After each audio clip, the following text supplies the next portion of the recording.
Hey, what's up? I want you to repeat after me. Courage is not the absence of fear, but instead, courage is feeling the fear and still doing the task. Everybody has something that they're afraid of. For most guys, it's probably talking to a girl. For most girls, it's probably talking to a guy that they like. For me, it's quitting video games, or cockroaches, or manual driving. Courage is by far one of the most important character traits that you can have.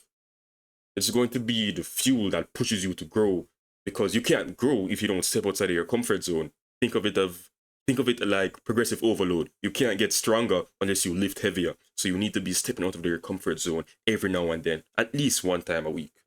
Fortunately, I have an actionable step, a short exercise that you can take.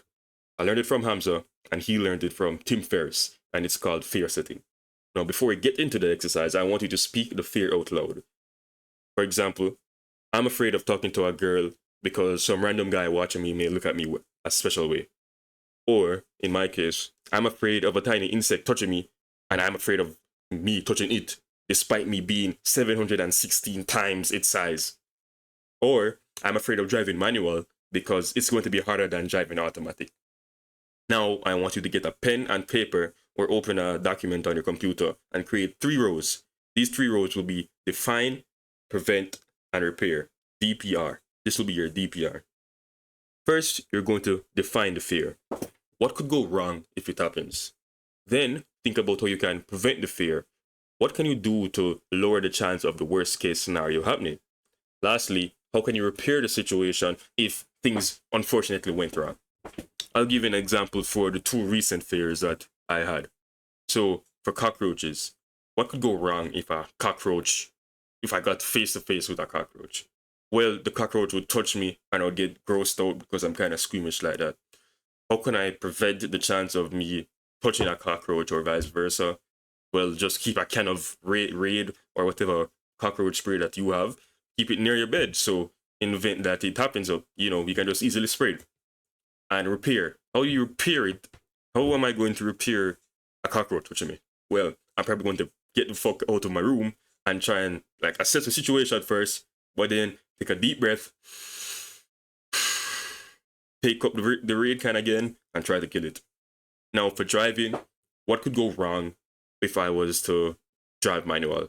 Well, the car would stall and I would feel embarrassed.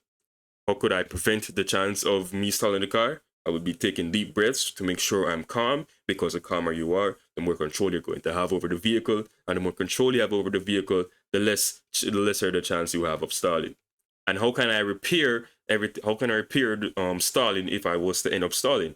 Well, turn the engine off, turn the engine back on, and then just keep on driving. That's really the attitude you have towards it, especially when you have something where you don't have as much evidence that you are going to be good at it. You just need to accept that, okay, for the first couple of attempts, I'm going to be dog shit.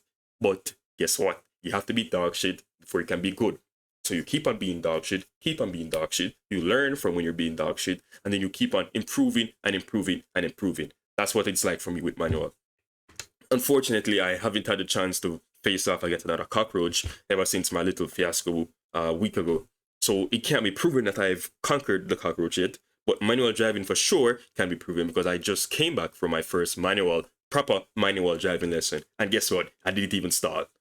So I had to take some deep breaths here and there, but other than that, the lesson went very smoothly. And this wouldn't have happened if I didn't just calm down and allow myself to know that it's going to be embarrassing if I do start, but I don't have to start. So I just need to stay calm and remain in control of the vehicle, and everything will go all right. So I want you to leave a comment or something you're afraid of, and then I want you to also attach your DPR with it in the comment. And if you see anybody else's fear and they have doubts about their fear, I want you to reaffirm them that they need to face it, because the only way they're going to be able to grow as a person is by edging themselves as close as possible into the fear and then naturally overcoming it. But remember to always be improving. I'll see you again soon. God bless.